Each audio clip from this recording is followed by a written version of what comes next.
Listo. Buenas tardes. Le damos la bienvenida al primer seminario de estudios históricos inter y transdisciplinarios, a esta tercera mesa, Transformación del Paisaje y Patrimonio Arqueohistórico. En esta ocasión tenemos dos ponencias. La primera, Patrimonio Industrial en Trapiches, Piloncilleros e Ingenieros Azucareros en el Valle de Juchipila, a cargo del doctor Francisco Montoya Mar. Y la segunda, Espacios Bélicos, Patrimonio Histórico Olvidado, Campos de Batalla de la Independencia Mexicana, a cargo de la doctora Angélica Medrano Enríquez. Comenzamos con una breve reseña del primer ponente, del doctor Francisco Montoya Mar. Él es licenciado en Antropología con especialidad en Arqueología, maestro y doctor en Historia por la Universidad Autónoma de Zacatecas. Es docente e investigador de la Unidad Académica de Historia de la UAS. Ha participado en proyectos arqueológicos en Guanajuato, Zacatecas y Sonora. Además, es autor de diversas publicaciones con temas de arqueología histórica, arqueología forense e historia ambiental. Es integrante del cuerpo académico de estudios históricos inter y transdisciplinarios, también de la UAS. Doctor, le damos la bienvenida. Por favor, en su ponencia, puede usted comenzar. Muchas gracias. Hola, muy buenas tardes, tengan ustedes. Pues bien, muchas gracias, Juana, por la presentación y pues estoy muy contento aquí de compartir con ustedes algunas cosas que en esta ocasión se me dio la oportunidad porque pues este tema de los ingenios y los trapiches en el sur del estado de Zacatecas, concretamente en esta parte que se conoce como el Cañón de Juchipila, pero que hoy nada más trataré el valle, no el cañón, porque son muchos trapiches.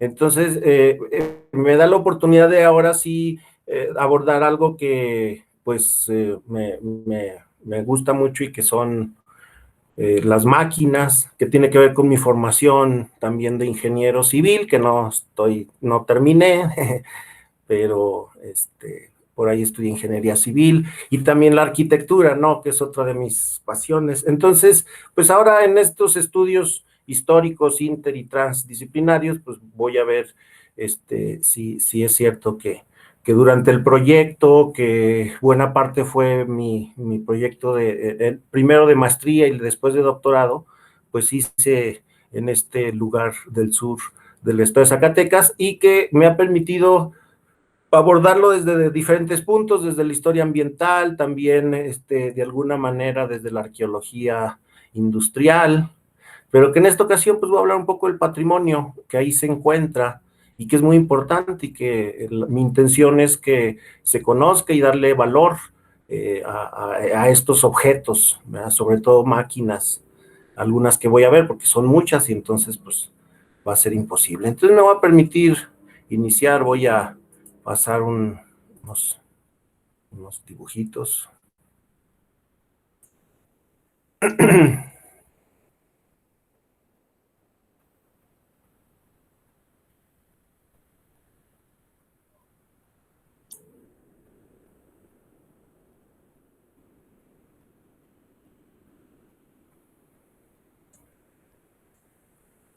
Espero que se vea. Sí, sí se ve. Bien, entonces, pues muchas gracias y vamos a dar inicio. Quiero dedicar esta plática a una persona muy especial para mí que en este año desgraciadamente nos dejó y que fue una persona que a mí me ayudó mucho, sobre todo en la cuestión de la historia oral, porque pues vivió mucho tiempo y además toda su vida tuvo una gran lucidez. Entonces al ingeniero geógrafo e hidráulico, a mi capitán de fragata Moctezuma Mesa Solano, pues le dedico esta ponencia, ¿no? Es un personaje que ahorita no quiero platicar porque se llevaría toda la presentación, pero es un personaje fascinante.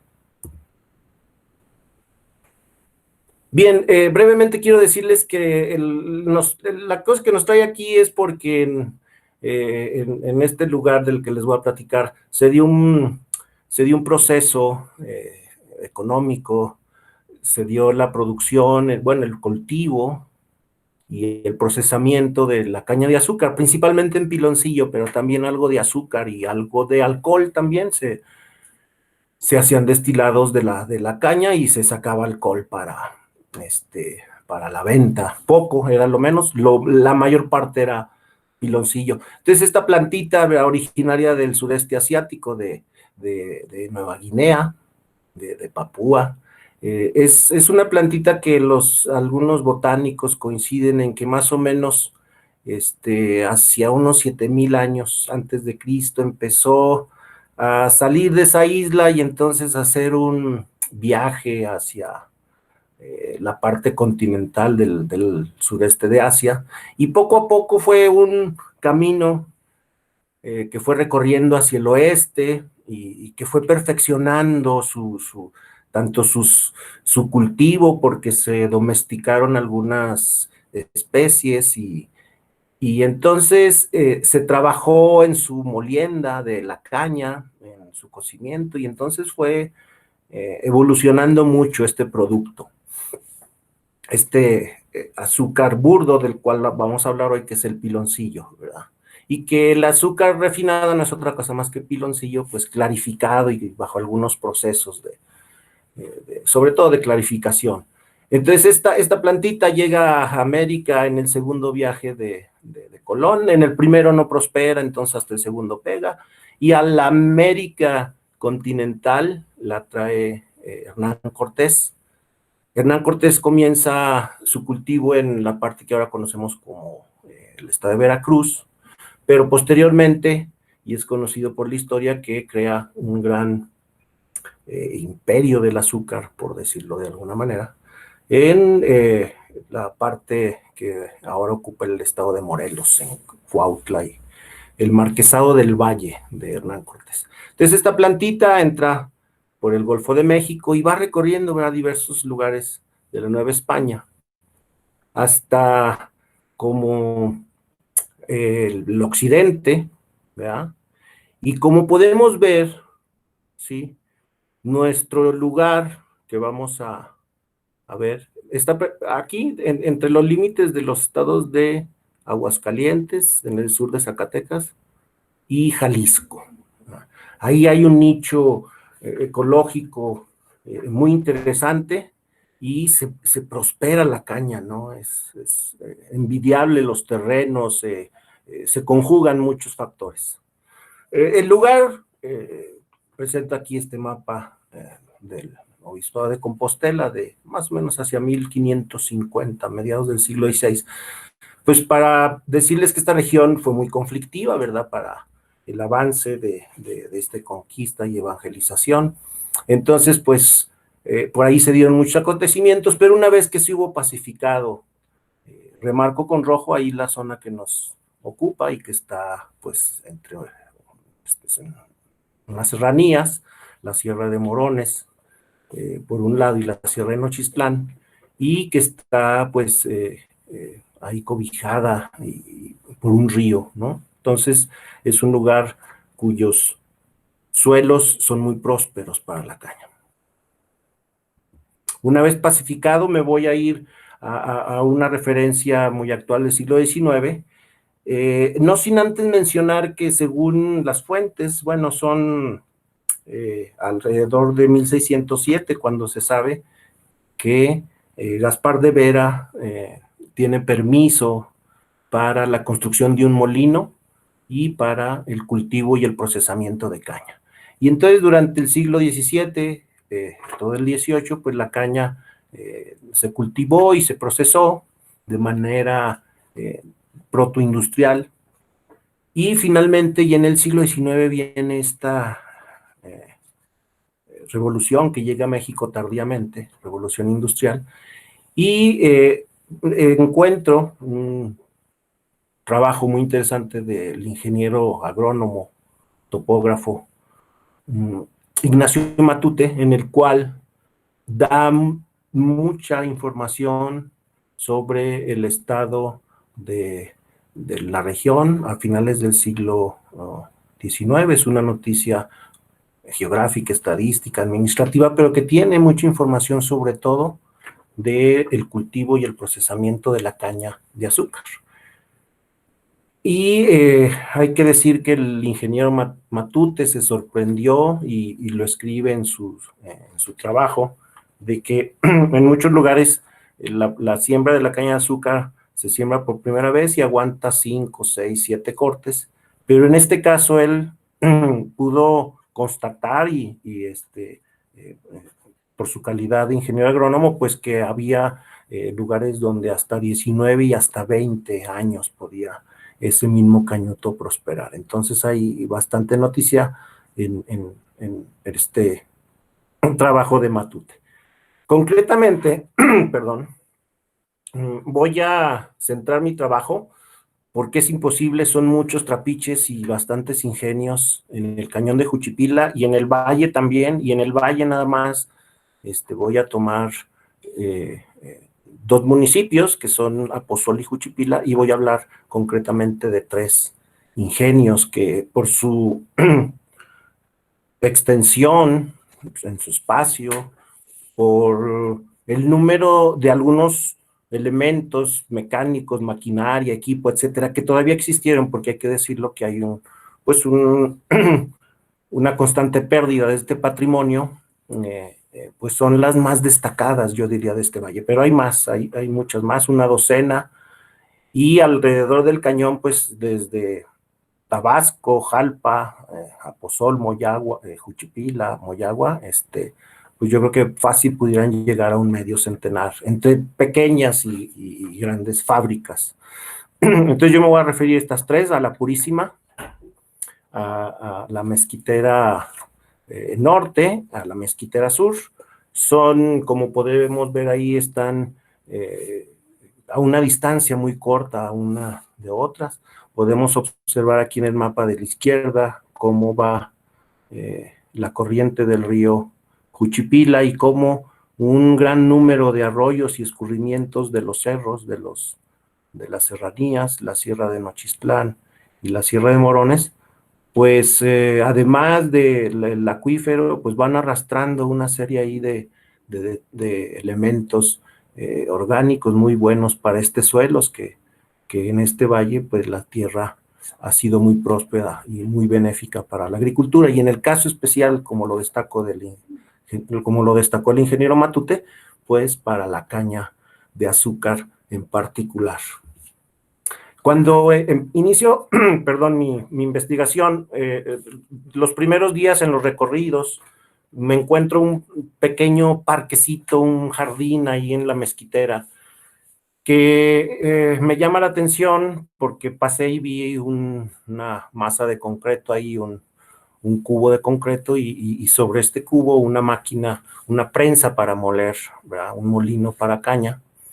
Y me llama la atención y entonces, pues, oh sorpresa, ¿verdad? Era la Plazuela Trapicheros, yo no tenía idea de este lugar, y entonces, pues, en esta plazuela, ¿verdad? Hay una serie de bancas, es un lugar bastante apacible, como podemos ver en las fotos, pues, un lugar bastante apto para descansar y pues rendirle de alguna manera un tributo a estos trapicheros y trapicheras, ¿no? Entonces, leo brevemente la placa, por si no alcanza a leer, pero dice: la Plazuela Trapicheros, la Fundación Gonzalo Robles, honra a los trabajadores y empresarios que al cultivar e industrializar la caña de azúcar, nos dieron acaso el periodo de mayor esplendor económico.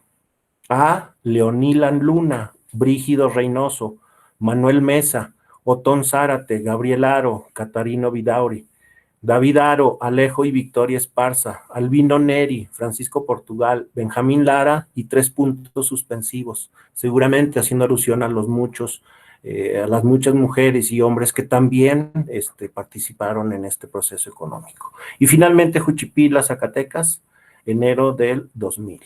Entonces esta placa a mí me llamó la atención porque quiere decir que hay una identidad muy grande en cuanto a la identidad cañera, en este caso a la identidad piloncillera, y entonces se le rinde, ¿no? un homenaje, por así decirlo, a esta prensa, a este monumento que tenemos aquí.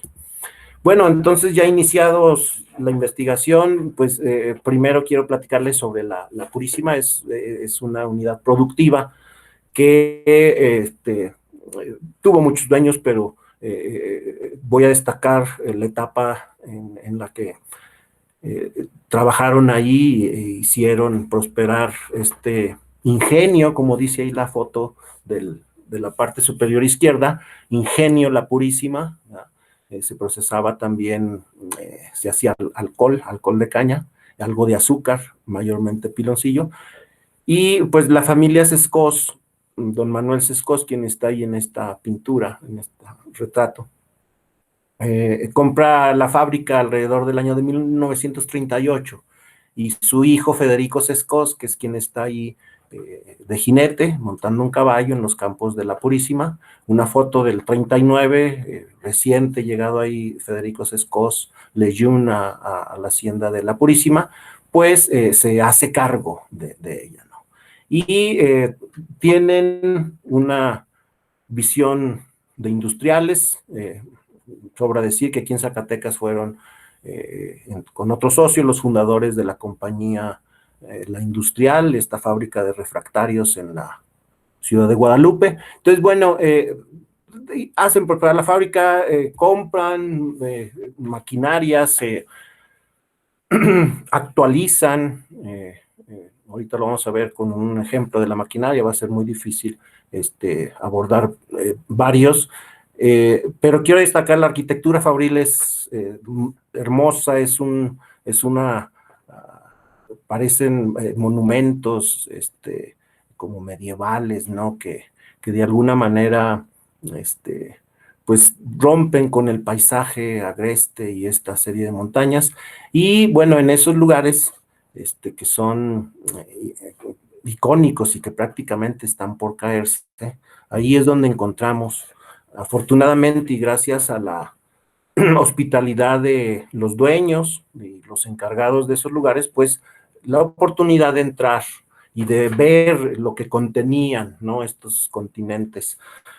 Y, oh sorpresa, bueno, aquí en esta foto de la parte superior izquierda está Federico Sescós, alrededor de los años 50, con una, hay una parte de lo que serían las calderas.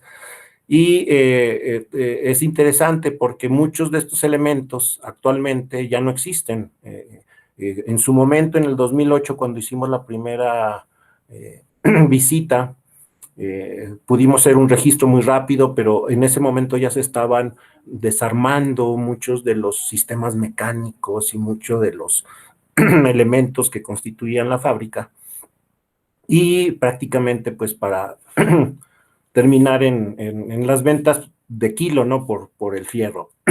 Y la foto que está al centro, me faltó poner ahí la fecha, pero es una foto de 1952, en donde podemos apreciar, ¿verdad?, todo el sistema de una caldera que ahorita les voy a mostrar, y todos estos condensadores de vapor que en algún momento existieron y que pues ya no están, los complejos sistemas mecánicos de poleas, de bandas, etcétera, que hacían, pues, con este vapor de la caldera que vamos a ver, pues que funcionaran un sinnúmero de elementos mecánicos, de máquina para pensar, la grúa que estamos viendo en la foto superior de la derecha, por ejemplo.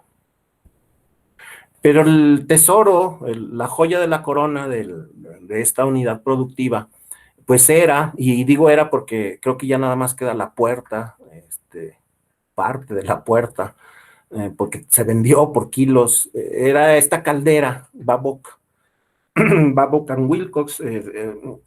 Brevemente les platico, esta compañía se fundó en el año de 1856 por Stephen Babcock y Wilcox, y ellos desde muy temprana edad de fundación de su empresa, pues empezaron a tener mucho éxito, pues fabricaron ellos una caldera estacionaria que tuvo mucho éxito y que fue inclusive en el año de 1776 motivo para que en la exposición en Filadelfia en el centenario de la independencia de los Estados Unidos, en 1876, fuera motivo de una exposición ahí, ¿no? Y finalmente, después de la exposición, se desmontó y se vendió a una refinería de azúcar de Brooklyn, Nueva York, precisamente, ¿no? Y donde,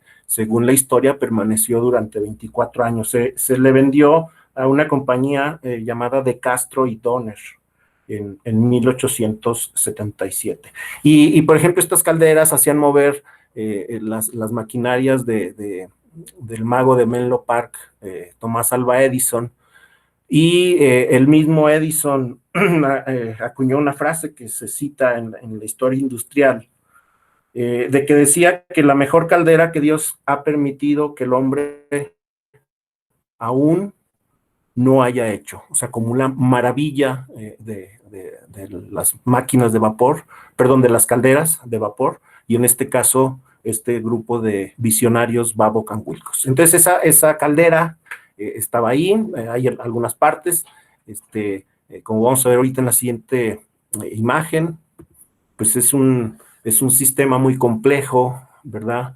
Que lo que hace es que tenga una presión muy grande de vapor y pueda mover muchísima maquinaria en las diversas industrias. Actualmente es una fábrica exitosa, colaboró en el proyecto Manhattan, en Los Álamos, en la fabricación de unos contenedores de acero para las pruebas de las bombas atómicas, hizo muchas calderas para para reactores nucleares, el primer submarino nuclear, el Nautilus, pues lleva unas calderas Babcock and Wilcox. Entonces es una maquinaria muy importante, ¿verdad? Y como podemos ver, pues estaba desmantelada, ahora ya no está, parece que hay unas pequeñas partes ahí, pero todo se vendió por kilo.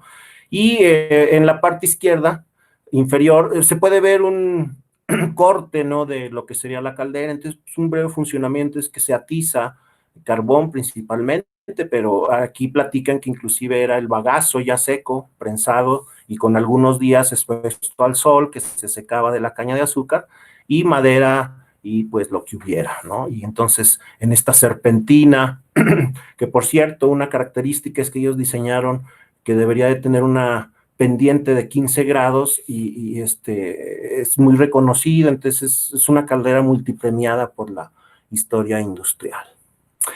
Voy a pasar a otra, porque si no, no me va a dar el tiempo, pues paso una imagen de la familia Mesa, que ellos desde principios, finales del siglo XVIII, pero se consolidan a principios del siglo XIX, fundan un trapiche, ¿verdad? Son de las familias fundadoras del pueblo de Juchipila, y a sus antepasados se les encomendó vigilar un cuartel. Entonces pues una familia de abolengo, y que son, bueno, en la foto aquí que tenemos del lado izquierdo, el personaje que está con su bastón, pues es precisamente el papá de Chuma Mesa, a quien dedico esta presentación.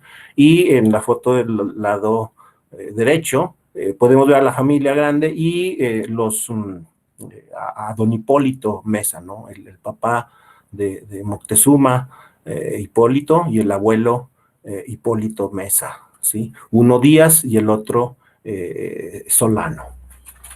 Entonces, la familia Mesa también tiene un trapiche muy interesante que creo que ahí afortunadamente se tiene todavía. Ese trapiche es de los pocos que siguen siendo que los dueños son los fundadores de esos trapiches.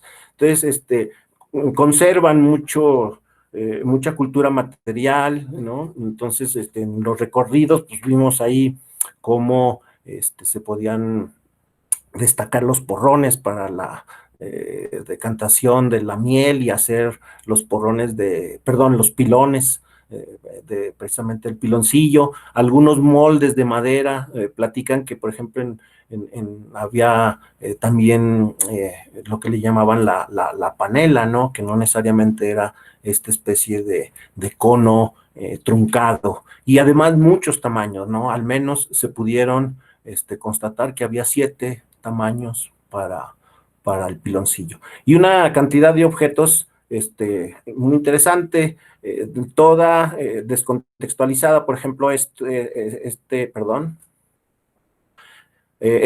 objeto que vemos aquí, es esta semiesfera de metal, acero vaciado, pues era precisamente los peroles, los casos donde se depositaba la miel, el producto de la molienda de la caña de azúcar, y donde con fuego, con calor, se cocía hasta alcanzar todos los requerimientos necesarios y pasar a los porrones o a los moldes y realizar el piloncillo. Y como les decía, este es la unidad productiva más temprana, entonces tiene todavía los hornos de una manera rudimentaria, no tiene estas grandes chimeneas, ¿sí? Estos chacuacos tan enormes como las otras fábricas, pero la calidad, por ejemplo, del piloncillo se menciona y se destaca, de las mejores era de la familia Mesa, entre otras cosas por llevar tantos años, casi 200 años duraron haciendo piloncillo. Y ahí precisamente en la mezquitera, con los Mesa, encontramos algunas máquinas muy interesantes. Podemos ver ahí el molino, ¿sí? Que está en las fotos superiores, en primer término, y en la fotografía de la parte inferior izquierda se puede ver inclusive la parte donde viene nombre de la fundición, que es la Delicias, en la Ciudad de México, y el año de fabricación de este molino de 3 rodillos, de esta prensa para moler caña, y que aquí en la foto superior de la derecha podemos ver dónde, a través de este canal, pues se va ahí vaciando la miel, los jugos de la caña, para posteriormente llevarlos a cocer. Y este molino, ¿sí? Y otras máquinas también que existían ahí, pues eran impulsadas por un motor muy interesante, que es un motor alemán. Aquí sí me voy a permitir leer un poquito, porque es una cita textual de una entrevista con Chuma Mesa en su momento. Y entonces Chuma Mesa dijo en su momento: en 1913 mi abuelo pidió ese motor a Alemania. Hicieron el trato formal para la venta del motor directamente con la fábrica, pero resulta que llegó la guerra del 14 y los alemanes le dijeron que no podían cumplirse el compromiso hasta que terminara la guerra. Terminada la guerra, le mandan el motor a Tampico. De Tampico viajó en tren a Aguascalientes, y de Aguascalientes lo llevaron en carreta hasta Juchipila por Calvillo. Casi en el mismo tiempo que llegó el motor de combustión alemán, también fue comprado el molino de fabricación mexicana. Cuando Chuma Mesa me platicaba esto, decía que si algo que le vino, o más bien que no benefició mucho a Juchipila, fue el no haber llevado ahí vías ferroviarias y por lo tanto el tren. Esto hubiera ayudado mucho tanto a la pues sí, a la compra y por lo tanto traslado de maquinaria, pero también para sacar la producción del valle y del cañón en sí, pero pues no hubo un proyecto ferroviario para el cañón de Juchipila. Entonces pues ya me imagino todos los periplos, ¿no? Que ese motor al final, para que llegara a la mezquitera, tuvo que pasar.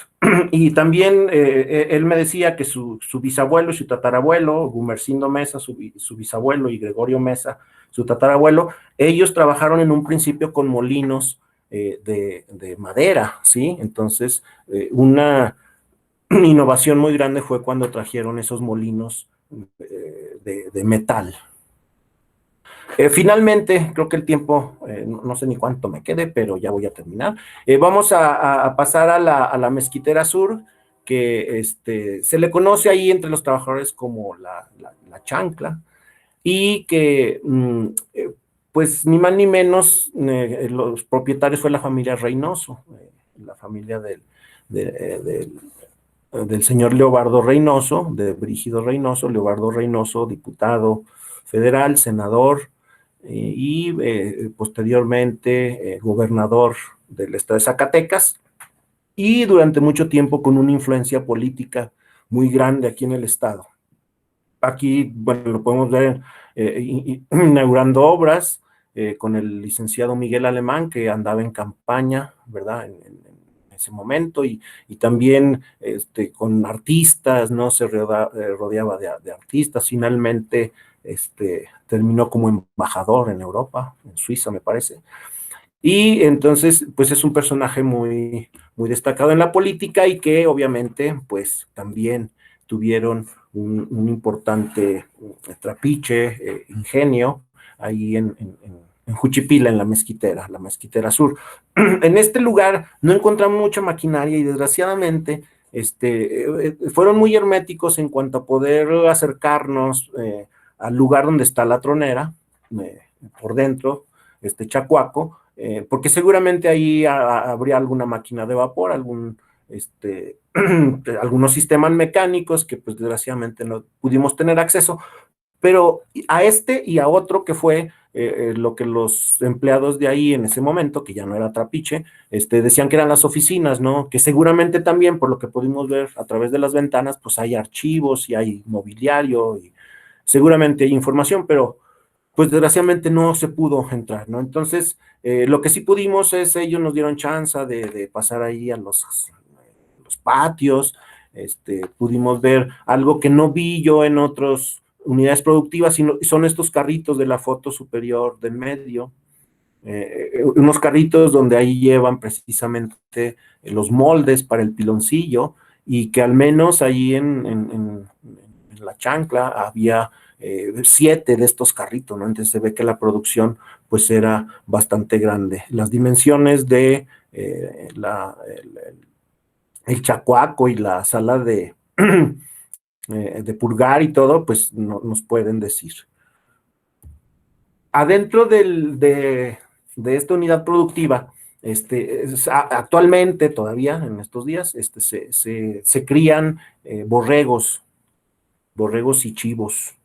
Y no tiene nada ya que ver con la unidad productiva, pero se aprovecharon los espacios. Como podemos ver, pues son extensiones bastante grandes para haber producido ahí azúcar y piloncillo. Y adentro, pues alguna parte de la maquinaria, no toda pertenece para la producción de piloncillo, mucha es actualmente para este ganado. Y de nuevo, estas casos, ¿no? Que se reutilizan, como ven en la foto superior izquierda, en donde se reutilizan y que había decenas o quizás centenares, sumando todos los que había en las fábricas y en estos trapiches, ingenios, sobre todo más grandes, ¿no? Una gran cantidad de estos peroles, de estos casos donde se calentaba, perdón, la miel para el posterior decantado y para hacer el piloncillo. Ahí me quedo con lo de toda esta parte industrial de las 3 unidades productivas, pero quiero decirles que hay muchas. Entonces aquí les comparto algunas fotos, por ejemplo, de la labor, que la labor perteneció, tanto la labor como la purísima, a un mismo dueño en su momento, y después se dividieron. Actualmente estos terrenos pues forman parte de la familia Reynoso, de un hijo del señor Leobardo Reynoso. Y hay otros como el Trapiche, ahí muy cercano a la cabecera municipal, ¿no? Sin hacer comercial, quienes conocen, pues está muy cerca ahí de La Horrera. Y es un lugar que perteneció a Alejo Esparza, y que si bien es cierto, es más pequeño y es más nuevo, pues forma parte de esta, pues de esta identidad económica, pero también cultural, piloncillera en Juchipila. Y como estos, pues hay muchos, ¿no? En toda la región, estos son los más cercanos, se llega a pie prácticamente ahí. Estos son otros, esta es la casa Luna, que actualmente ahí se recicló el espacio y entonces ahora ya no producen piloncillo, sino que aprovecharon, ahí está la tronera todavía, y producen mezcal, ¿no? Ahí Se aprovechan los hornos, se aprovechan los molinos y se destila ahí aguardiente, ¿verdad? Mezcal. Y quise poner estas fotos porque el reciclaje de los porrones es en un sinnúmero de fábricas, pero después me di cuenta que también es parte también de la arquitectura, ¿no? En donde se reciclan parte de estos objetos de un proceso industrial que una vez que se rompen, porque se rompen cotidianamente, según platicaban ahí los trabajadores, y que además la fuente de abastecimiento está muy cerca, es barro de Amozochil, ahí cercano a Juchipila. Entonces pues se rompían los moldes y en lugar de tirarlos, pues se aprovechaban para hacer este trabajo de rajueleado, ¿no? En los muros. Finalmente, estas fotos son del año 2012. Si vamos en enero, más o menos, enero, febrero, yo creo que podemos ver algo parecido, una mínima producción de caña de azúcar, cuando en sus mejores momentos las extensiones eran tan grandes que platicaba también Chume Mesa que cuando se iba llegando ahí a a esa mesa, ¿verdad? Que está antes de llegar al Valle de Juchipila, viniendo del norte hacia el sur, en temporada de que estaba la caña en crecimiento, se veía todo eso, los pelillos, menciona la caña, con un color verde, ¿no? Entonces, ahora ya no, ahora los cultivos son otros, se han turnado, ha habido mucha, horticultura, ha habido también mucho trabajo por ejemplo, de invernaderos, que es a otra escala, pero, por ejemplo, también el agave, ¿no? Para el mezcal. Y entonces todavía estas fotos llamaron mi atención porque es una zafra, es un corte más bien, no zafra de la caña, es un corte de la caña, y que parte se queda ahí en Juchipila, se les compra allí al menudeo, y la mayor parte se va afuera, a lugares como Guadalajara, a lugares como Zacatecas, y ya poco, pero muy poco, se hace el proceso del cultivo y del procesamiento. Hay algunos talleres artesanales caseros, ¿sí? El piloncillo tiene una identidad muy importante en Juchipila porque es lo que piden o que compran y que se llevan a Estados Unidos. Entonces pues ha formado parte de la identidad cultural de ahí. Y termino con esta foto emblemática de un equipo de béisbol de los años 50, de los Cañeros, ¿no? Entonces pues esta identidad piloncillera está también en el deporte, y termino diciendo que pues esta planta que llegó para quedarse y que ahora no vive sus mejores momentos ahí, fue, como lo dije, como lo dice la placa en la Plaza Trapicheros, pues probablemente la época de mayor auge económico y de prosperidad que pudo haber tenido ese valle, y que esperamos que muy pronto se reactive con otra, no sé, productividad económica, o por qué no voltear, ¿no? En muchos países se está volteando la caña de azúcar, pero ya no como piloncillo, ya no como azúcar, sino inclusive como combustible o como recurso para sustituir, por ejemplo, celulosas y entonces el papel, etcétera, ¿no? Entonces yo aquí termino, no sé si me pasé, creo que no, porque no me sacaron tarjeta. Muchas gracias. Muchas gracias, doctor. Bueno, les pediría, por favor, si tienen preguntas para el doctor Francisco, si las ponen en el chat al final de la siguiente ponencia. Juntamos toda la sesión de preguntas para que sea un poco más ágil. A continuación, vamos a tener la ponencia de la doctora Angélica Medrano Enríquez, titulada Olvidado, Campos de Batalla de la Independencia Mexicana. Una breve reseña del currículum de la doctora. Ella es licenciada en Arqueología por la Universidad Autónoma de Guadalajara, maestra en Antropología Física y doctora en Antropología por la Escuela Nacional de Antropología e Historia. Es docente e investigadora de la UAS desde 1999 en la licenciatura de Arqueología y en la maestría doctorado en Historia, desarrollando las líneas de investigación Bioarqueología y Arqueología del Conflicto. Es líder del cuerpo académico UAS 242 de estudios históricos inter y transdisciplinarios. Doctora, tiene usted la palabra. Muchas gracias. Voy a preparar la presentación. Unos segunditos.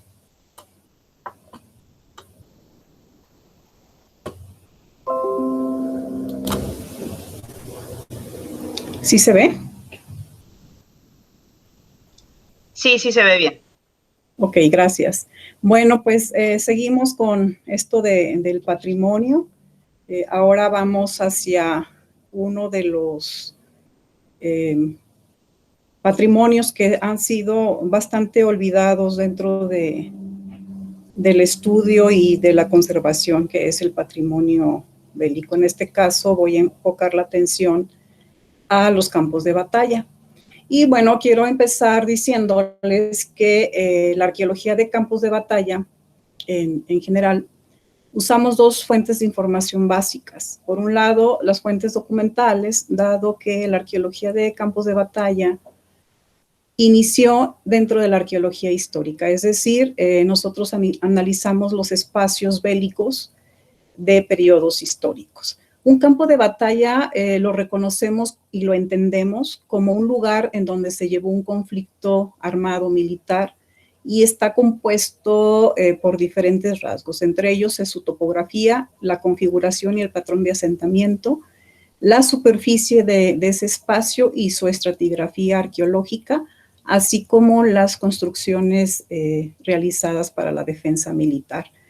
En ese sentido, una de las partes interesantes y que este tipo de arqueología la vuelca a una arqueología, bueno, en general la arqueología es interdisciplinaria, incluso transdisciplinaria y multidisciplinaria.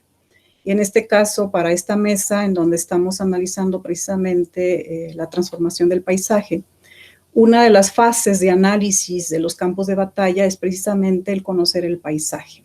¿Para qué? Pues para ver rasgos naturales que ayudaron a los ejércitos a la defensa de los espacios y en ese sentido pues hacemos el análisis de la morfología del espacio como tal.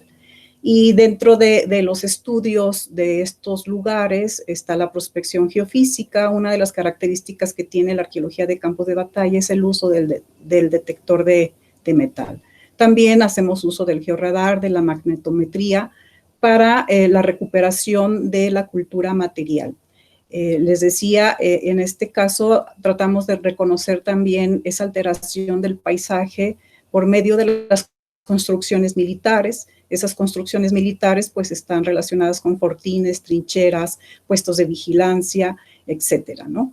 Y los artefactos que están albergados en estos espacios, desde insignias militares, objetos personales, armas, los restos de las personas que murieron en batalla, ya sean soldados o ya sean civiles, ¿no?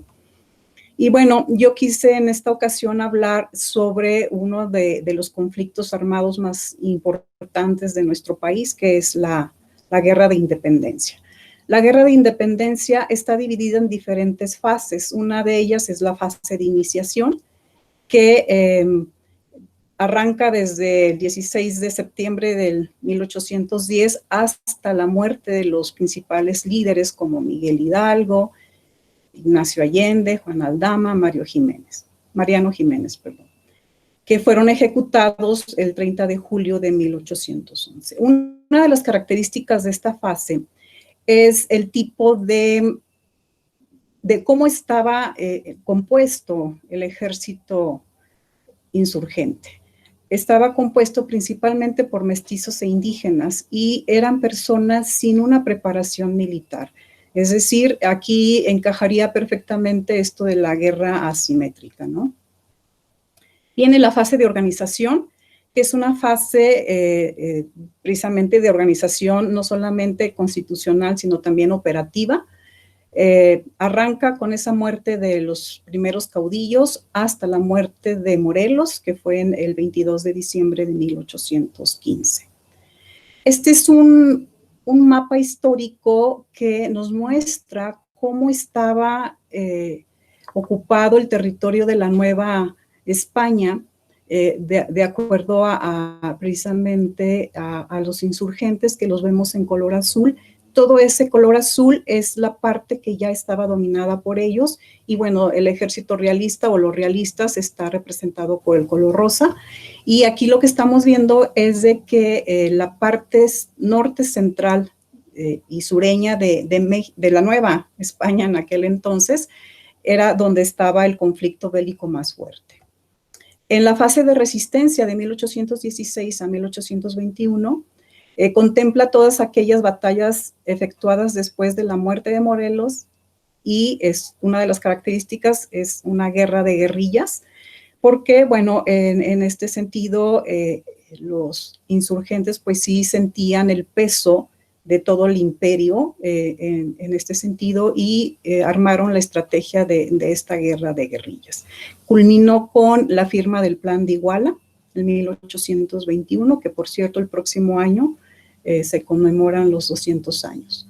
Viene la última fase, que es la fase de reconquista, 1821-1829, que a pesar de haberse firmado el Acta de Independencia, había un grupo de españoles que desconocían esta independencia. Entonces, algunos espacios todavía estaban ocupados por los españoles, como fue el Fuerte San Juan de Ulúa, que hasta 1825 estuvo ocupado por los españoles.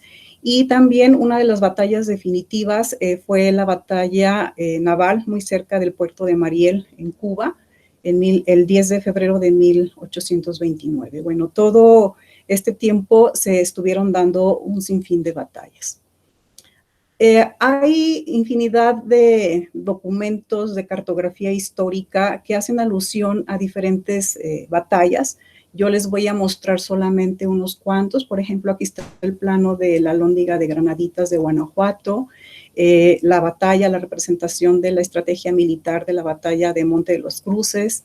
Aquí está el de la batalla de Aculco. Todos son si se fijan, son de la fase inicial. La toma de Guanajuato, la batalla de Calderón, del puente Calderón. Y este es un escenario que reconstruí precisamente con la información histórica que tuve a la mano, y como pueden darse cuenta, son muchísimos los espacios bélicos. Estamos hablando de cientos de batallas, algunas más fuertes que otras. En algunos otros casos, pues solamente eran como especies de escaramuzas, sobre todo en este momento de la guerra de guerrillas. Y este es el panorama general que tenemos de las principales batallas de la Guerra de Independencia, tomando en cuenta desde el inicio hasta las últimas batallas, como la batalla naval en Mariel. Y bueno, ya entrando en materia, ¿qué es lo que está pasando con los sitios bélicos? El Consejo Internacional de Monumentos y Sitios tiene un comité, que es el Comité Internacional de Fortificaciones y Patrimonio Militar. Aquí valoran precisamente las edificaciones con función militar, fortificaciones, ciudades fortificadas, obras de ingeniería militar, arsenales, etcétera. Pero también están contemplados los paisajes, y dentro de estos paisajes están los campos de batalla. También consideran estos monumentos conmemorativos que se hacen a los eventos bélicos, como los memoriales de guerra, trofeos, cementerios, etcétera, ¿no? En otros países del mundo, el patrimonio bélico está sumamente protegido. Tal es el caso, por ejemplo, en Estados Unidos, del Programa de Protección de Campos de Batalla americanos, que tiene varios objetivos. Uno de ellos, el principal, es precisamente la protección de los campos de batalla que están asociados al conflicto armado de la historia estadounidense. El fomentar y auxiliar a los estadounidenses para la planificación de la preservación y manejo de esos sitios, y también el formar conciencia de la importancia de la conservación y preservación de estos sitios de batalla para las futuras generaciones. ¿Qué es lo que está pasando en México? Quiero hacerles un recuento de de cómo está nuestra Ley Federal de Monumentos Arqueológicos, Artísticos e Históricos. Resulta que, bueno, en el capítulo 3, que hace alusión precisamente a los monumentos arqueológicos, artísticos e históricos, en el artículo 27 en particular, menciona que son propiedad de la nación, estos monumentos, ¿no? Arqueológicos, muebles e inmuebles. En el 28 anuncia que los monumentos arqueológicos son aquellos productos de las culturas anteriores a la presencia hispana. En el 30 menciona que toda clase de trabajos materiales deben de ser avalados por el Consejo de Arqueología, quien rige el trabajo de la investigación arqueológica en nuestro país.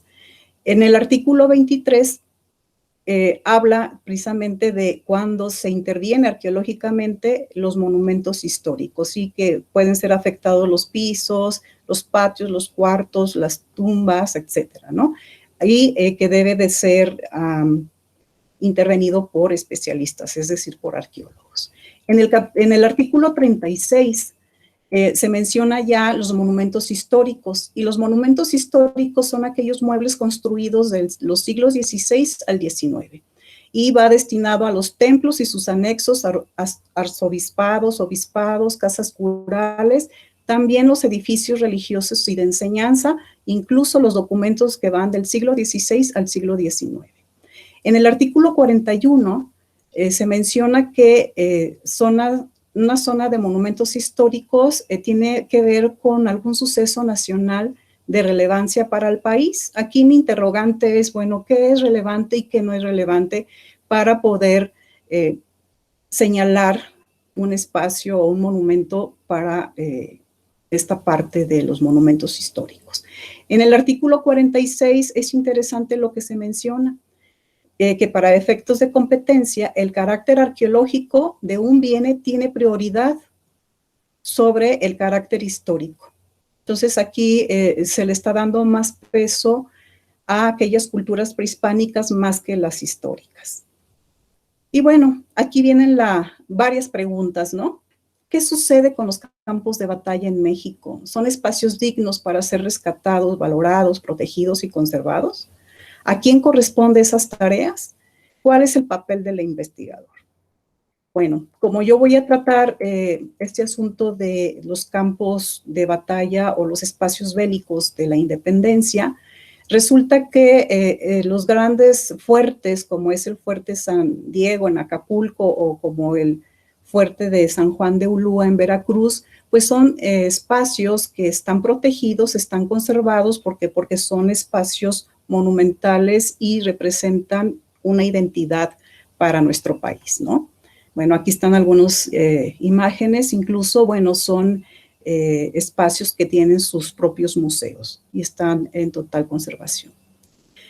Los espacios bélicos de la independencia sí, efectivamente, han sido reconocidos y valorados, incluso están dentro del turismo, un turismo en donde se ponen placas conmemorativas y también hay esculturas a los grandes héroes de la independencia.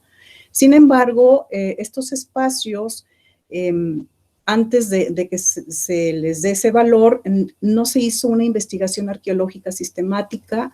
Hay destrucción de los espacios y del paisaje militar, también destrucción obviamente de la cultura material que está depositada en esos espacios y una falta de información científica.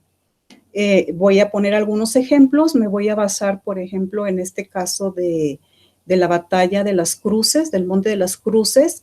Este es un mapa, un plano que señala cómo estaba organizado el ejército, tanto los realistas como los insurgentes, ¿no? Y pues me di a la tarea de buscar este espacio. Bueno, este espacio es el Parque Nacional Insurgente Miguel Hidalgo y Costilla.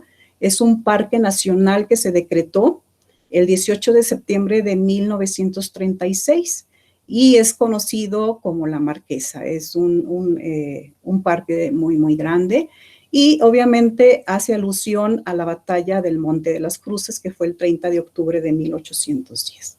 Muy bien. Entonces, pues me di a la tarea de ir, de conocer, de analizar este espacio ¿Y qué es lo que estamos encontrando? Si se fijan, está en color rojo todos estos espacios que tienen una alteración muy fuerte, pero hay otros espacios que se ve claramente que ha sido alterado.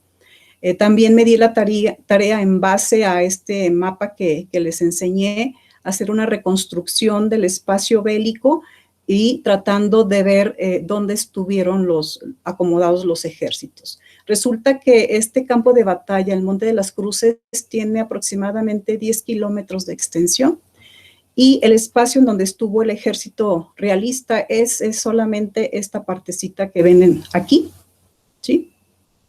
Y bueno, lo que estamos viendo es que sí, efectivamente hay algunos espacios que son todavía áreas verdes y que, bueno, son bosques de coníferas y, bueno, quizás pudiéramos encontrar algo de evidencia. Un dato interesante aquí es de que el ejército realista pierde por el tipo de estrategia militar que manejaron. Si se fijan, bueno, ellos estaban en una especie de planicie y alrededor hay una serie de cerros que aprovecharon el ejército, los insurgentes, ¿no?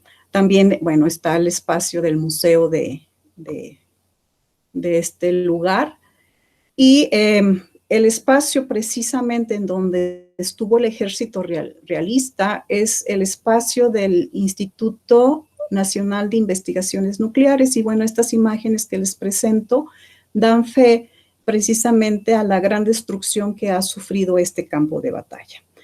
A pesar de haber sido declarado en conmemoración precisamente a la independencia, bueno, a la vez también se está destruyendo. En cambio, otro de los campos de batalla es el campo de batalla de Puente de Calderón. También, bueno, tenemos este croquis, fue una batalla que fue también de la fase inicial, el 17 de enero de 1811.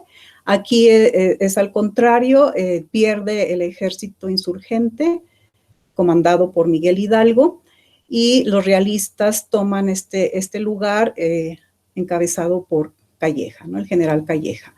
En número, lo que estamos viendo, pues obviamente el ejército insurgente en número era mucho más fuerte, el problema era que no estaban preparados o las personas que estaban luchando por la independencia no tenían una formación militar, incluso ni siquiera tenían las armas suficientes para atacar.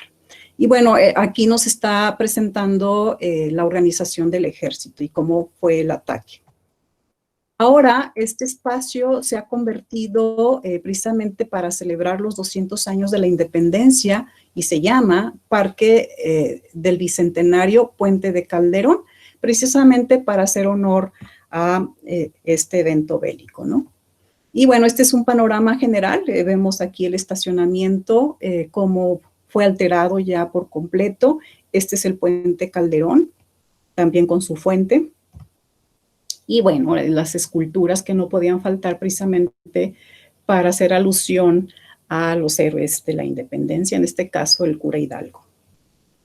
Y también haciendo un análisis del espacio, ¿qué es lo que encontramos? Es un espacio que está siendo utilizado para la agricultura, también para la avicultura. Los Altos de Jalisco tienen esa particularidad en cuanto a la producción de aves. Y este es el campo de batalla. Aquí en verde estamos viendo precisamente, esto es lo que corresponde al Parque Bicentenario Puente de Calderón. Entonces, lo que estamos apreciando en esta imagen es de que todavía tenemos bastante espacio para estudiar, es decir, creo que es un buen lugar para practicar arqueología de campos de batalla. Hay destrucción, sí, hay saqueo también, ahorita les voy a mostrar unas imágenes, bueno, incluso hasta incidentes naturales o culturales, no sé si este incendio haya sido provocado o haya sido un incendio natural, pero lo que estamos viendo es de que sí hay alteración, sobre todo, como les comento, toda esta parte está siendo utilizada para la agricultura. Y esta es una vista general del panorama que se tiene en este espacio del parque. Y bueno, el ejército, según las fuentes, estaba organizado en esta parte del puente, antes de cruzar el puente. Por cierto, de acuerdo a los informes de Calleja, La joya era importante, ellos venían de Tepatitlán rumbo a Guadalajara, entonces el ataque de los realistas fue desde la parte de Tepatitlán, La Joya en específico, para arrancar aquí con el puente y atacar el ejército insurgente. Y bueno, estos son algunos ejemplos de lo que está en el Museo de Tepatitlán, muy cerca al puente de Calderón, y como pueden darse cuenta, pues son objetos alusivos a la batalla que se dio en este espacio, obviamente totalmente descontextualizados, y esta es una colección particular también obtenida de ahí de Puente de Calderón. Lamentablemente, en este caso, fue material que recolectaron gente que se dedica a buscar tesoros con el uso precisamente del detector de metales, por eso que este implemento en la arqueología pues tiene mala fama, ¿no? Lamentablemente, este tipo de actividades pues está dañando cada vez más este patrimonio arqueológico.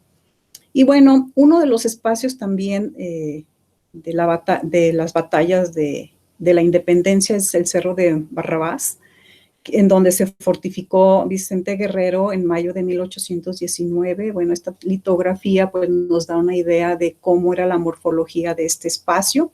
Me di a la tarea de hacer la búsqueda del lugar de la batalla, de este cerro, de este refugio del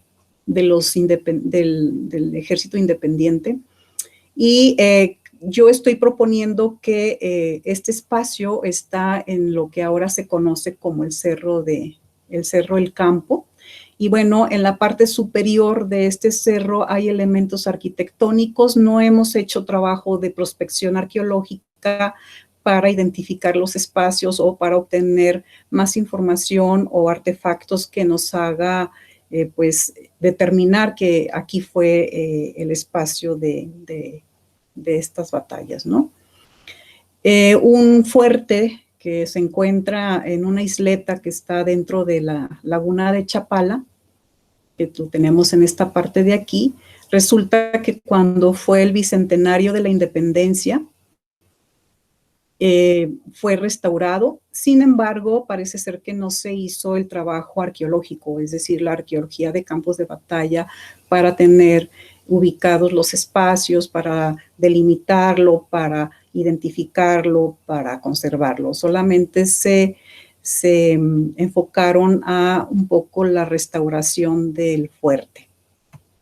Hace poco el doctor Esparza, Rodrigo Esparza, hizo algunos trabajos en este sitio que es el Fuerte del Sombrero en Jalisco, en donde identificó también algunos elementos arquitectónicos. Aquí vemos las imágenes, recuperó algo de cultura material, cerámicas históricas, y bueno, este es un inicio de la arqueología en estos espacios.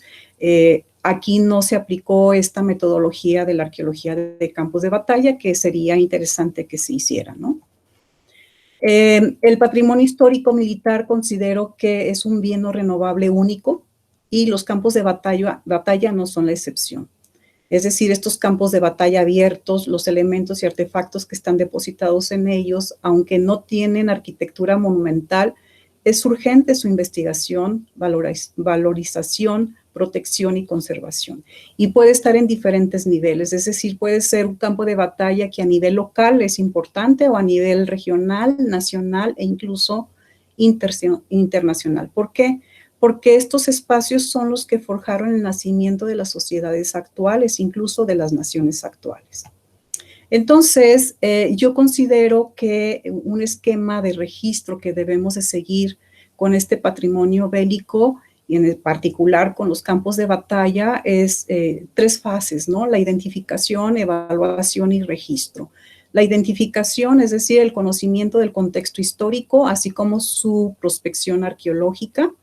La evaluación, una evaluación para ver la relevancia en la selección de áreas y los periodos más importantes. Caracterizarlo, es decir, ver sus cualidades, sus recursos y su valor general. Y con ello llegar a la delimitación de los espacios. El registro, pues ver qué tipo de propiedades, es decir, si es ejidal, si es propiedad privada, clasificarlo, definir la función de los espacios o de estos campos de batalla, describirlos, poner los límites, las poligonales, y hacer mapas con sistemas de información geográfica y obviamente hacer los registros de los espacios, ¿no? Y ya para terminar, solamente quiero recordar pues, que es un patrimonio cultural, ¿no? El patrimonio cultural son manifestaciones y testimonios representativos para las sociedades, es decir, es el legado del pasado para el presente y, por ende, para las futuras generaciones. Y tiene que ver con la importancia histórica, científica, simbólica o estética. Hay dos tipos, el patrimonio intangible y el patrimonio tangible. En este caso, nosotros estamos enfocando a el tangible, es decir, la cultura material, que son las expresiones físicas de la cultura, en donde están presentes los muebles, es decir, pinturas, esculturas, documentos, objetos, y también los inmuebles como los edificios, construcciones y estructuras. Aquí es donde entra el patrimonio arqueológico y el patrimonio arqueológico histórico y en concreto este patrimonio que ha sido olvidado que son los campos de batalla. Eso sería todo de mi parte. Gracias.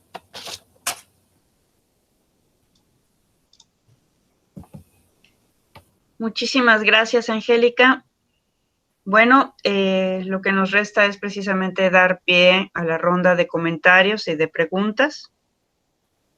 No tengo nada apuntado aquí en el chat, entonces si gustan hacerlo también verbalmente, pueden abrir su cámara y pedir la palabra. Bueno, yo quisiera realmente felicitarles. Realmente en la arqueología muchas veces nos quedamos muy limitados en nuestros trabajos de investigación a las culturas prehispánicas o quizás, si acaso, a las primeras fases de la colonia. Pero realmente el siglo XIX, el siglo XX incluso, son riquísimos y es necesario abordarlos desde la arqueología, porque en efecto, es ahí donde se gestó nuestra sociedad actual y es ahí donde tenemos las bases que explican mucho de nuestra realidad contemporánea. Por eso, realmente, la pérdida del patrimonio de esas épocas es un hecho lamentable. Y creo que estamos justo a tiempo de recuperar un poquito de lo que va quedando antes de que toda la modernidad y todo esta ansia de desarrollo, que por otra parte es necesario, borre todo vestigio de estas épocas, ¿no? Así es. Sí, y uno de los problemas mayores en cuanto a nuestra legislación, ¿no? ¿Qué es lo que está pasando precisamente con este periodo histórico del siglo XX? Se me viene a la mente, siguiendo con el tema del conflicto bélico, todos estos espacios de la revolución, de la guerra cristera, están totalmente desprotegidos. Y cualquier persona puede ir y recolectar lo que quiera y hacer lo que quiera. Y al final de cuentas es patrimonio, es parte de nuestra historia, ¿no?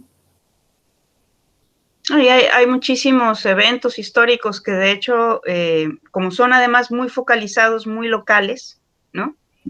Generan toda una microhistoria realmente, ¿no? A nivel local y que han sido minimizados por los eventos mayores, ¿no? Por los eventos nacionales o de región. Y entonces todos estos pequeños eventos locales creo que podría ser realmente muy rico para todas las comunidades, en específico las comunidades que habitan ahí, que son descendientes de las personas que vivieron los eventos, el recuperar esa historia y el enorgullecerse de alguna manera de los eventos que allí ocurrieron. Muchas veces yo lo vi ahora en un trabajo de campo que hice en un pequeño pueblo en Yucatán, donde la gente está completamente desvinculada de los restos óseos que están depositados en la capilla. Y dice, no, esos no son nuestros, ¿no? Pero son del siglo XIX apenas, ¿no? Sí, pero en la guerra esta es gente que venía de fuera. Entonces, por más que he estado tratando de justificar que realmente venían de fuera, no encuentro que hayan venido de fuera, sino que simplemente hubo un corte ahí en la historia y la gente entonces no valora ese periodo histórico, ¿no? Entonces, es muy, muy importante recuperar esa parte, ¿no? Tenemos unos comentarios. Francisco. Sí, sí, totalmente de acuerdo. En una ocasión estuvimos en un congreso de campos de batalla,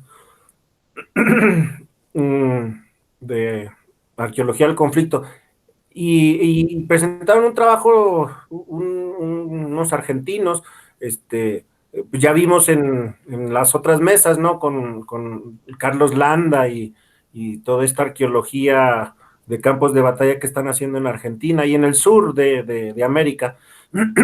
Y recuerdo que la presentación era en torno a unos nichos y a ciertos lugares donde hicieron recorridos de superficie, se registraron cultura material sobre la Guerra de las Malvinas, un evento pues no reciente, pero que sí de finales del siglo pasado, y en donde era muy interesante porque uno esperaría, pues, ay, es que no ha pasado, como que la arqueología tiene que ser de mucho tiempo, ¿no? Y creo que no. Entonces, era muy interesante porque no tenía ninguna diferencia con la arqueología prehispánica, histórica, medieval, no sé, ¿no? ¿Por qué? Porque pues eran recorridos, eran registros, por ejemplo, ahí hicieron una cosa muy interesante con la historia oral, a propósito de esto de la cultura inmaterial en los campos de batalla, y entonces nos compartieron que lograron hacer que un buzo argentino que colocaba minas a los buques ingleses, le diera la mano a un marino inglés, ¿no? Y se encontraran y decir, pues yo sí, yo ando en un barco, sí, pues yo les ponía las bombas, ¿no? O sea, te pude haber matado, pero pues aquí estamos vivos, ¿no? Y conversaron y platicaron y bueno, pues ya ahora estamos en paz, ¿no? Entonces, pues sí, una parte muy importante de la historia de Argentina, ¿no? Que ahí está, ¿no? Y entonces, había unos refugios antiaéreos, ¿no? Con unas, ahí armas que ellos platicaban, pues estamos hablando de un país poderoso militarmente como Inglaterra y uno no tanto como Argentina, pero siempre, ahí, ¿no? El conflicto y después, pues el reencuentro. Esa parte de la entrevista, de ese encuentro, pues la verdad da así como que mucho gusto, ¿sí? De que pues la guerra en su momento es la guerra, pero después es otra cosa, ¿no? Y que afortunadamente hay testigos de esa guerra que pudieron ser entrevistados y dejar sus experiencias, que no sé si lo haya para otro tipo de eventos bélicos. Seguramente sí, ¿no? Entonces, parte de este patrimonio cultural intangible, que pues también es interesante cómo desde la arqueología militar, bélica, campos de batalla, pues se está tratando si no priorizar, pero sí abordar también este patrimonio intangible, las músicas de guerra, ¿no? Todo lo que tiene que ver con, no sé, cómo comían, ¿no? Se andan en friega, ¿no? ¿Qué eran los alimentos que podían llevar para conservar? O sea, gastronomía, cantos, juegos, diversiones, formas, prácticas culturales en medio de un conflicto o en medio de un campo de batalla, ¿no? Entonces, sí, yo creo que aquí en México no somos muy privilegiados. Estoy ahorita asesorando una tesis de una alumna de licenciatura que quiere hacer un trabajo sobre el sitio de la batalla de Puebla, ¿no? Entonces, pues ya hay hasta un teleférico, ¿no? Ahí. Entonces, sí, no se ha tenido como que un cuidado por un respeto. Quizás alguien diga que no, que son lugares de sangre, pues sí, pero forjaron esta nación, ¿no? Entonces yo creo que sí habrá que echarle ahí y pues de paso también mi comercial, ¿no? Al patrimonio industrial que también está por los suelos. Gracias. Sí, sí, en efecto. Bueno, Marisela Hernández Cervantes les comenta: muchas felicidades por la información. Lamentablemente en nuestro país desde antaño se han saqueado piezas arqueológicas importantes. También Luis Gerardo Zúñiga y Ana Murguía les mandan muchas felicitaciones. Y Ana Murguía hace una pregunta a Angélica. Dice: maestra Angélica, para el norte de México hay pocos estudios al respecto de áreas de conflicto. ¿Cuáles son los que usted tiene identificados a manera de antecedentes? Para el norte de México, mira, es que en realidad espacios militares como tal, los presidios, por ejemplo, ¿se han trabajado? No, ¿no? De historia reciente o más o menos reciente, pues están los campos de batalla de la Revolución, bastantes en el norte de México, pues acuérdate lo que es la División del Norte con Pancho Villa, y que en Durango tienen un museo precioso de Pancho Villa precisamente, y que también, bueno, yo quise en esta ocasión platicarles los campos de batalla abiertos de la independencia, pero en general todos estos espacios bélicos de nuestra historia como nación, pues no han sido abordados, ¿no? Yo trabajé, bueno, ahí estuvo también Ana, en el Tuiche, como un espacio de batalla del siglo XVI. Hemos estado trabajando Zacatecas, con la toma de Zacatecas para la Revolución. Se han hecho trabajos que sé que lo están haciendo en Veracruz, que también tiene que ver con la guerra del conflicto México-Estados Unidos, que también se está trabajando. Y bueno, recientemente con este espacio del Fuerte del Sombrero en Jalisco, y creo que también han estado trabajando el Fuerte de Mezcala en el lago de Chapala, pero sin una metodología de la arqueología de campos de batalla, es decir, el reconocimiento de los espacios con una prospección de ir a hacer el registro de los elementos arquitectónicos que observan en superficie, y recolección de cultura material, pero esta cultura material como cerámica, ¿no? En el caso de tiempos históricos, pero sin la prospección con el detector de metales. Pero en sí, bueno, Ana no me dejará mentir que está pendiente ese trabajito con la guerra de castas, ¿no? Para Así allá, es. península de Yucatán, la guerra yaqui, ¿no? O sea, hay tantos eventos bélicos que están ahí suspendidos, y el problema es que se está destruyendo esos espacios como parte de nuestro patrimonio cultural.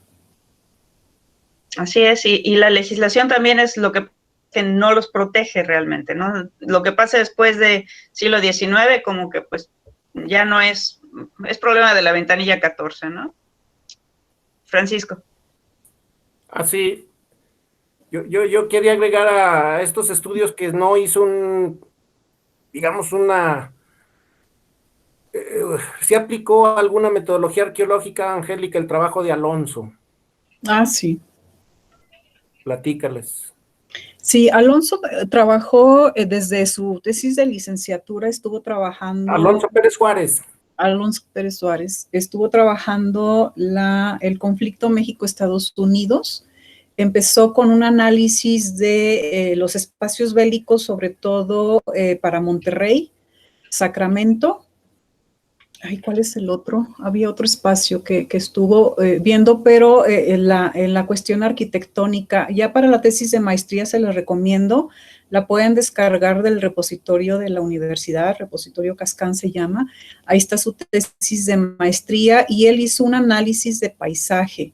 Entonces, se basó solamente con fuentes de información de las partes de guerra, de los croquis también de ambos lados, del ejército mexicano y del ejército estadounidense. y hizo un análisis de cómo fue la estrategia militar y fue muy interesante porque encontró ciertas contradicciones, ¿no? De lo que estaban diciendo las fuentes históricas y cómo pudo haber sido la realidad, precisamente por las características del espacio. Y bueno, ese es una de los trabajos que se han hecho también para este tipo de arqueología en México. Y seguramente, probablemente hay algunos otros esfuerzos, ¿no? El problema creo que también radica en que no publicamos. Entonces se quedan, por ejemplo, ese trabajo de Alonso, que sí lo recomiendo mucho, es un trabajo muy interesante, pero si no lo publica Alonso, se va a quedar ahí, ¿no? En una tesis. Entonces yo creo que sí es importante darlos a conocer, publicar. Sí, en efecto.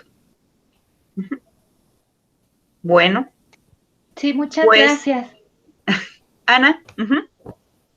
Ya está, bueno, ¿verdad? sí. Muchísimas gracias y los dos trabajos me parecieron excelentes. Muchas felicitaciones. Gracias, Ana. Muy bien. Bueno, pues si no hay más comentarios al respecto, pues cerramos esta sesión. Magníficas ponencias. Nos deja mucho que pensar, mucho que planear, porque también hay muchas fosas con cuerpos que tenemos que encontrar, producto de estos conflictos. Entonces, tenemos que seguir trabajando, ¿no? Y que nuestros estudiantes sigan también el camino, al final, ¿no? Lo que no podamos hacer nosotros, que lo hagan los muchachos. Claro. Muy bien. Bueno, pues solamente me queda invitarles para el día martes 3 de noviembre, que será la última sesión de la mesa y del seminario.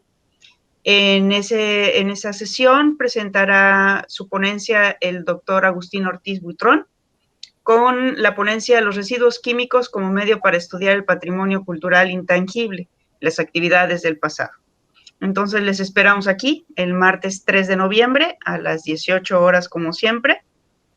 Y pues muchísimas gracias. Gracias. Hasta luego. Gracias. Gracias, Oana. Gracias. Saludos. Hasta luego.